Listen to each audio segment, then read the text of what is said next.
What's up, guys? It's Jonathan with One Big Impact. So we're gonna do a video today on how to start a freaking fire.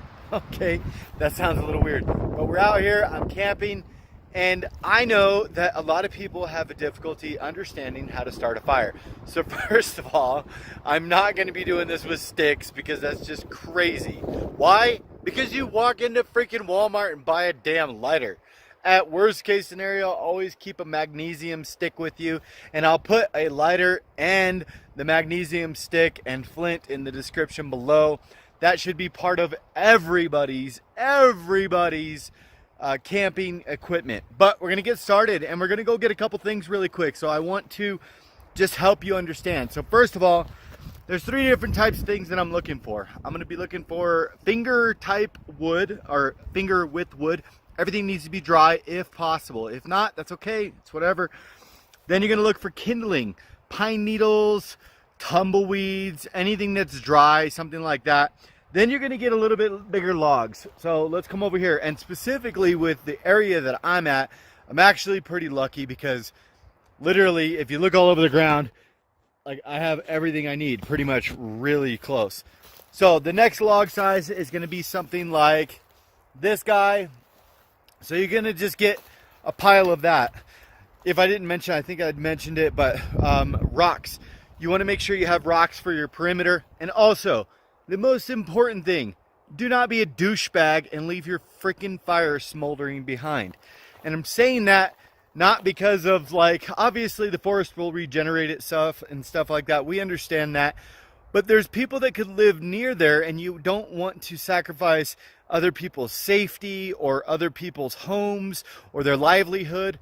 And think about all of the habitats of the animals around here. So really think about that, okay? Please don't be a freaking douche.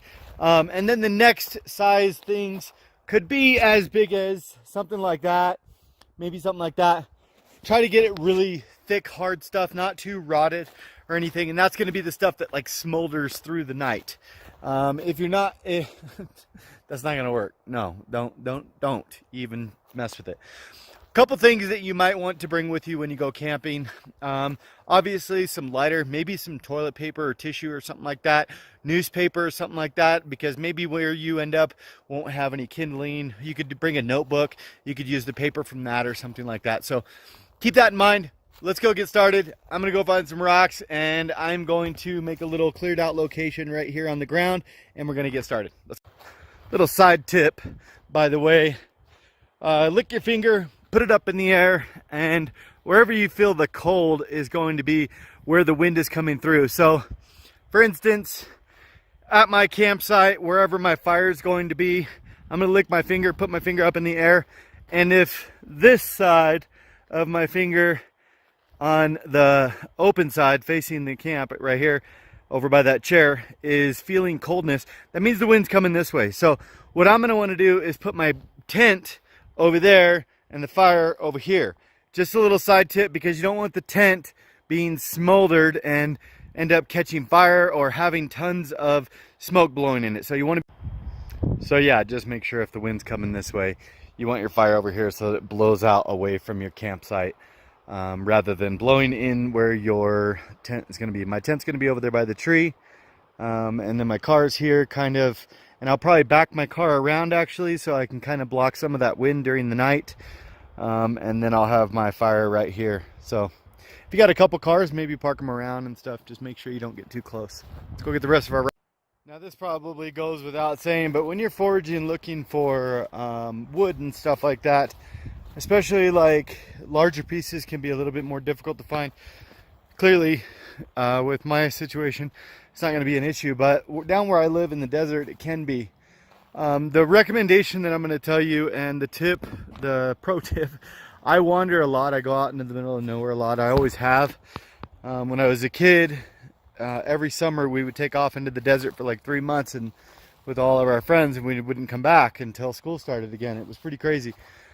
So I learned a lot, you know, just being a kid running around from like 9 to about 18 years old. And then kind of did it as an adult as well. Always it as a general rule of thumb, especially if you're alone. Never leave sight of your campsite, okay? Don't wander more than a 360-degree view of that car, of that vehicle. If I can't see that car any which way around it, I will get in the car and drive for it. And the reason I say that is because all of your supplies are right there. You do not want to wander off and get lost. I'm out here with no shirt on, trying to get a tan. Obviously, I have no water. I have nothing with me, okay? And that's usually how that situation works. An axe or something that you have with you is not going to keep you alive. So never, ever, ever leave sight of your campsite. So I'm going to grab some wood and we're going to go get started.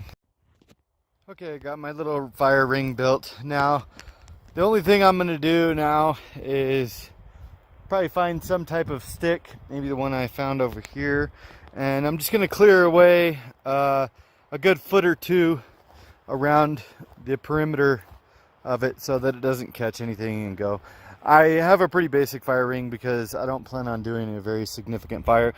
I'm not doing it for warmth or anything. I'm obviously by myself, so I'm actually just doing it to cook my meals on.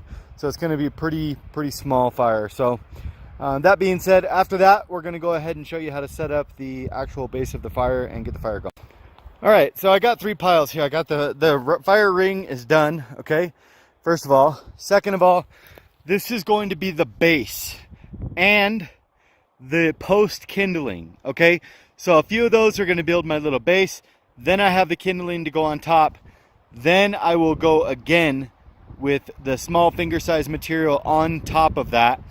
And then finally, I will use the larger logs to go ahead and use for later. Now, pay attention when you see it's broad daylight or whatever. Don't waste time, okay? If you get to your campsite, the first thing you should usually always do, unless you're with a group of people and you want to wander around drunk and go forage for wood, which can be fun, but maybe unsafe. Go ahead and get your wood first, or come up with the wood or something like that. Just get that out of the way, because between that and getting the tent set up, it could be more difficult in the darkness. So let's get started. Get this done quick before that wind starts again. So you don't necessarily need to worry about clearing this out, but you can if you want to give yourself an area to work. So you're going to put little logs in a filed line, boom, boom, boom, boom, and then boom, boom, boom, boom. An inch or so space. You're just giving the fire oxygen, okay? If the fire doesn't have oxygen, it really has nowhere to go. This really might not be a huge deal for a lot of people that kind of know how to start a fire or something like that, or if you have, don't start a fire with gas, by the way. Please don't burn yourself. That's just stupid. Don't do that. But I'm going to get a lot of haters on this. People are going to say, oh, that's not how you do it, blah, blah, whatever. You know, there's a million ways to start a fire. There really is. So I just crossed like a tic-tac-toe and built it twice. Now I have the ability for air to go under there and oxygenate the fire. That's the most important thing, okay? Now I'm just gonna put a small amount, I don't wanna go crazy, a small amount of kindling on top, okay? That's it. That's literally it for right now. Now I'm gonna show you 2 ways to start this. Obviously, I don't need to show you how to do the lighter. Light it up, put some more little logs on top once it gets going, and then you go for it, right? With magnesium stick, it's gonna be a little bit different, and I'll show you. Okay, so for the magnesium, it would be really great if you can get a tiny little piece of paper, like a receipt or something, okay? Little receipt or something like that, and put it right in the center of your kindling, okay? If you can. Get it in there. Now scrape off, and I'm sorry if that wind starts up, scrape off some into the receipt, okay? Little pile. Obviously, it's going to be a little bit more challenging.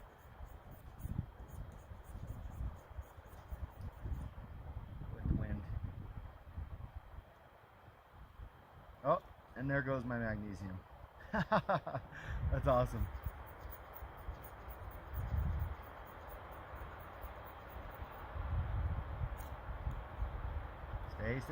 Stay.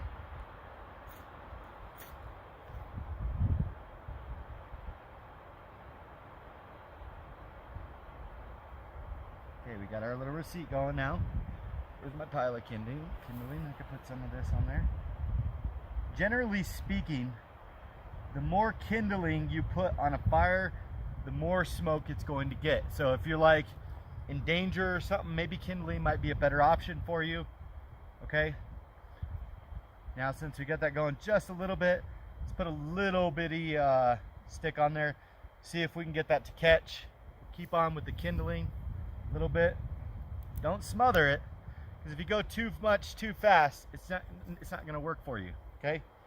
So we've got our fire going now. Let's give that a second to see if we can get those to catch.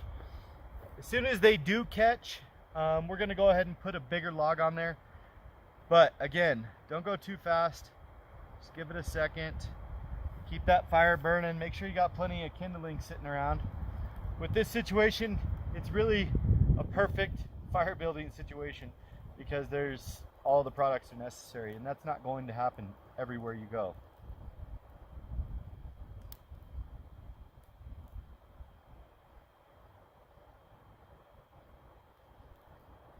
Remember, this is going to be in the links in the description below, okay? Really, really important that you always have one of these in your emergency kit, just in case your lighters go out or whatever happens. You really want to be able to still start a fire. And fire is going to be one of those fundamental things beyond anything, keeps you warm and dry. So we got that going a little bit. We're going to go ahead and stick this on there. Not too crazy, just one, okay? I'm going to keep feeding it with the kindling, keep that area going nice and hot, because I don't want to lose it. Sometimes these big logs take, 5-10 minutes to go ahead and light up, so please keep that in mind. Pine cones and stuff like that are going to be smolders. They're not necessarily going to get you a lot of warmth over time. You obviously want to look for big logs or anything like that. Make sure you are abiding by laws too. Sometimes there's a no burn. Try to clear, a lot of the times you can just get all the stuff that's around there onto your fire. Kind of feed that area, dry the area out right here. It's kind of neat because this area is full of kindling, but it's also very fresh too, so it's kind of a unique situation. So our fire's going, definitely rocking and rolling now. I'm gonna keep with the small stuff, keep adding on some small stuff, try to get this big log to light. I would not ignore the fire until that log actually gets going, because like I said before, it takes time. All right guys, we definitely got our fire going now, so just make sure you be safe. Don't put too much around your fire. Keep any combustibles or anything away from your fire. Obviously watch children around fire, including myself. But if you liked our video, please give us a thumbs up, give us a like, obviously subscribe, and comment below where your favorite camping place is, whether it's in Arizona, whether it's in Europe, whether it's New Zealand, whatever it is. I'm a world traveler. By the way, check us out on Facebook. Our group is called World Travelers. Beyond that, I'm going to put a couple more videos in this series, and I'll just call it camping.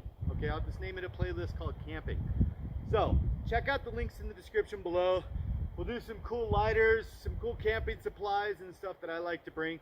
The next video that I'm going to do is actually how to set up a tent. And I know that sounds simple, but for a lot of people, they've never gone camping, so they don't really understand the whole concept of it. The other video that I'm going to do is, what should I bring when I go camping? So those two videos are going to come out just the same time as this one. Go check those out. Have an awesome day, guys. Be stronger than your excuses. Remember to spread love, not hate. And travel because you're not dead yet. Peace.